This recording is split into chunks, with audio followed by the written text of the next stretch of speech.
Thank you.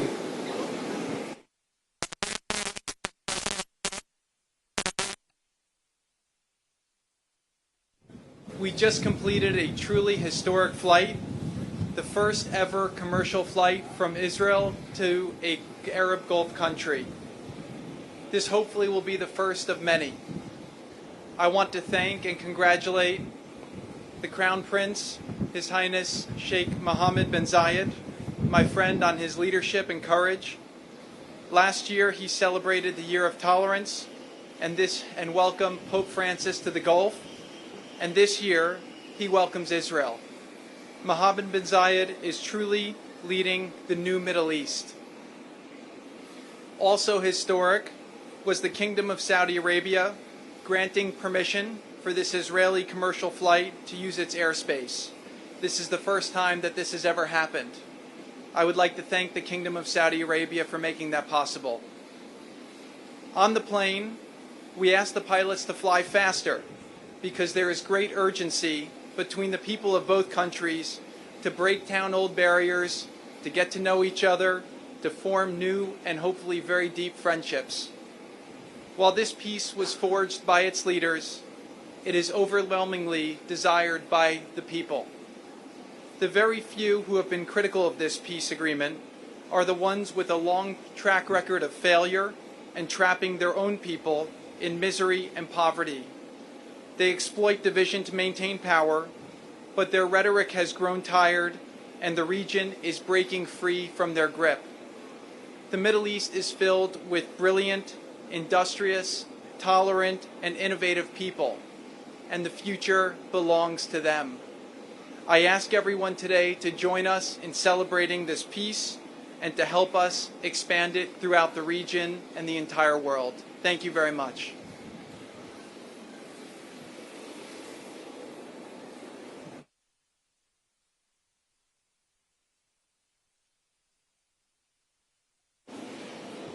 Good afternoon. It's great to return to the UAE, and I too bring you greetings from President Donald J. Trump. When I was here last year, it was to thank the Crown Prince for the UAE's assistance in recovering an American hostage from Yemen, Danny Birch. I can tell you the Crown Prince, Sheikh Mohammed bin Zayed, is a friend who can be counted upon. It is especially remarkable that we have flown here directly from Israel, Ben Gurion Airport, on the first ever commercial flight to Abu Dhabi.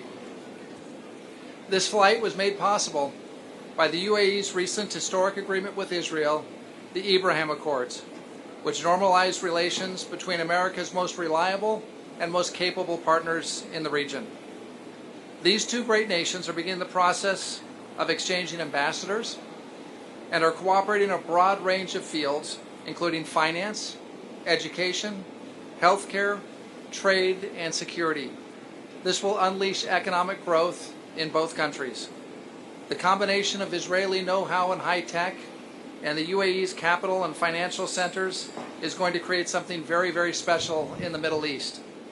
On the religious and cultural front, Muslims who wish to pray at the Al-Aqsa Mosque will now be able to fly from Abu Dhabi directly to Tel Aviv, and they will be welcomed. We are truly impressed by the leadership exhibited by the UAE and by the Crown Prince in this effort to make peace.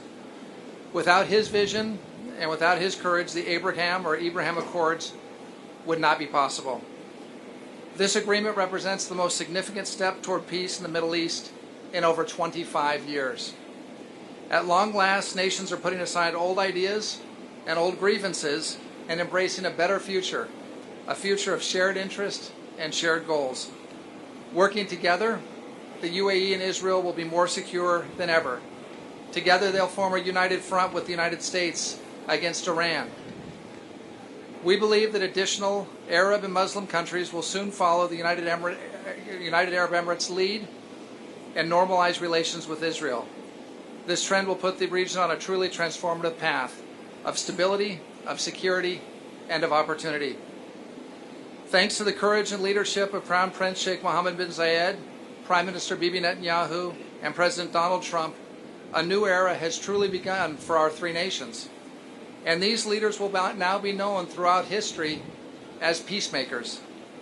I want to thank Jared and his team, Special Representative Hook, Special Envoy Berkowitz, our NSC team of Mark Vandroff and Rob Greenway and Miguel Correa and Alex Gray for their excellent efforts in helping to assist Jared and myself as we helped bring the parties together. But the real credit here goes to the Israelis and to the Emiratis. And I'm very pleased to share the stage with Mayor Ben Shabbat, who also was on the historic flight from Tel Aviv with us. So Abu Dhabi has become one of the great capital cities of the world, not just in the region, but of the entire globe.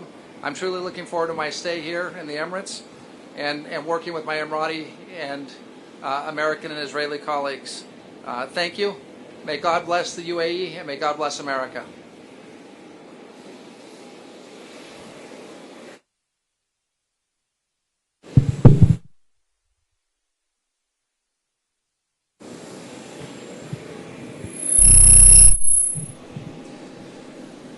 السلام عليكم ورحمة الله وبركاته.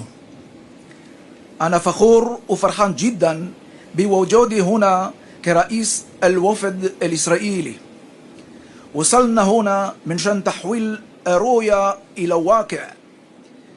لا حدود للتعاون الذي ممكن نطوره بمجالات العلم، الابتكار، الصحة، الطيران، الزراعة، الطاقة ومجالات كثيرة أخرى.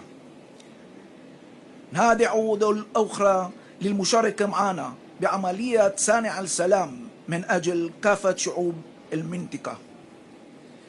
شكرا لمضيفينا الإماراتيين ولشركائنا الأمريكيين على قيادتهم وعلى زعامتهم.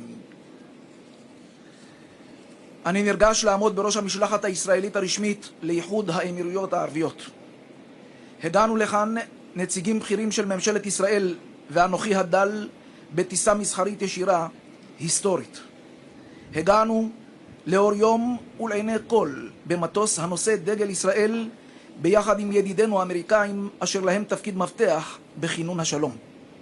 בשם ראש ממשלת ישראל בנימין נתניהו אני מבקש להודות לנשיא ארצות הברית דונלד טראמפ ולשליחו ג'ארד קושנר וצוותו, כמו גם לעמיתי היקר רוברט אובריין, היועץ לביטחון לאומי של נשיא ארצות הברית, על החזון, על התבונה ועל המאמצים שהשקיעו כדי שנגיע לרגע הזה.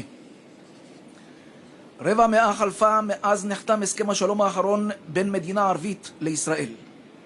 השנים הרבות שחלפו לא ריפו ידיים ולא החלישו את הכמיהה לכך. ברצוני להביע בפני מארחיי ובראשם הוד מעלתו שייח מוחמד בן זייד, נסיך הכתר של איחוד האמירויות, את הערכתנו על צעדו האמיץ. לישראל ולאיחוד האמירויות הרבה מן המשותף. אזורנו רווי אתגרים ואיומים, אבל יש בנו את העוז ואת היכולת לעמוד בפניהם. זאת, הודות לרוח האדם המפעמת בנו, לראייה החזונית, לדמיון לחשוב בגדול, ליכולת לחדש, לרצון להצליח, לנכונות להשתנות ולאמונה שבכוחנו לשנות את המציאות. אנו נושאים עינינו לאופק חדש באזור, אופק של שיתוף פעולה בין חברות מתקדמות, אופק של טכנולוגיה, של חדשנות, של שגשוג, של צמיחה ושל תקווה. לא בכדי אנו קוראים להסכם הזה ולנוספים שיבואו בעקבותיו הסכמי אברהם. אברהם, אבינו הראשון, נשא חזון חדשני. הוא יצא נגד המסמרות והאמונות שרווחו בימיו ולפניו.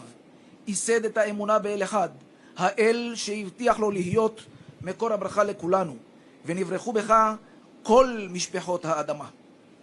בבואנו לכונן את היחסים בין ישראל לאמירויות, אנו שואבים השראה מאבינו המשותף ופורצים לדרך חדשה, דרך אמיצה, דרך של תקווה, של שותפות, של אחווה, של שגשוג ושל שלום.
Thank you very much for the welcome. I believe that this agreement has the ability to change the whole course of the Middle East. For the last 3.5 years that I've been working on different issues in the Middle East, there's been a lot of sense of hopelessness. The last decades we've had conflict and war and division. And what happened here was three great leaders came together and they started writing the script for a new Middle East. President Trump worked very closely with Prime Minister Netanyahu and the Crown Prince Mohammed bin Zayed. And they said, the future doesn't have to be predetermined by the past. And so they showed a lot of courage. They worked together. And we realized that most people want the same thing. They want the ability to live a better life. They want to have a better job. They want to live in peace. And we're all sons of the same God. So for me to fly over here today was a tremendous honor. My grandparents survived the Holocaust. They were persecuted because of their faith in Nazi Germany in the 1940s. And they came to America and they were able to experience freedom.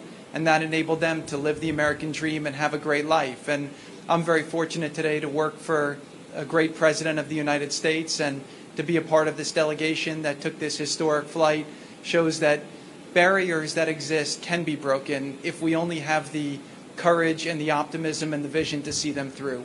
So thank you.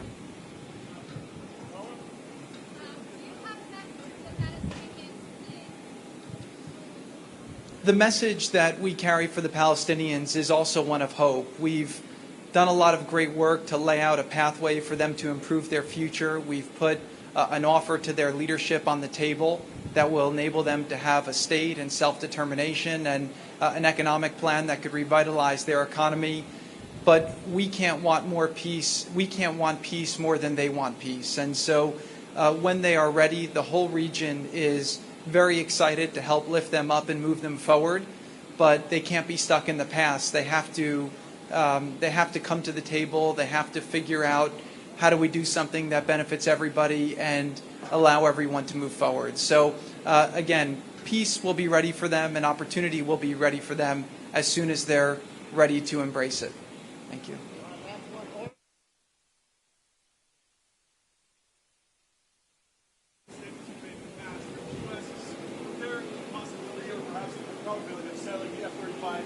Arab Emirates.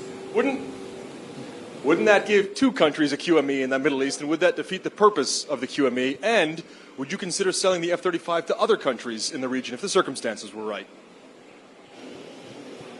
United Arab Emirates has a very special defense relationship with America that goes back 30 years. They have tremendous capability. America and the United Arab Emirates work on tremendous missions together. They've accomplished incredible things. Right now, the biggest threat in the region that we see is Iran. You know, when President Trump came into office, ISIS had a caliphate the size of Ohio. There was a lot of funding that was going to terrorism, and there were a lot of people who were using the internet to radicalize youth. President Trump has worked very closely with the leaders of the UAE and the other Gulf states and other Arab leaders to try and bring the region closer together. The caliphate of ISIS, the physical caliphate, has been taken back. And now we're focused on the future and what advancements we can make. So the military relationship that America has with the United Arab Emirates is very special, just as the relationship that America has with Israel is incredibly special. And so the QME is something that can be respected while also advancing our military relationship with the United Arab Emirates. And we'll be talking more about that over the coming weeks and months. But you know, today is about celebrating this historic breakthrough, which enables opportunities for the people to come closer together, for people from the technology sector, from the economy, from the agricultural sector, and even for the security sector to start working together. So the thing that brought everyone together is that there are a tremendous amount of common opportunities between the countries, and it's within the interests of both countries to move forward. And that's why both leaders showed the courage to make the historic step that we are taking today. Thank you.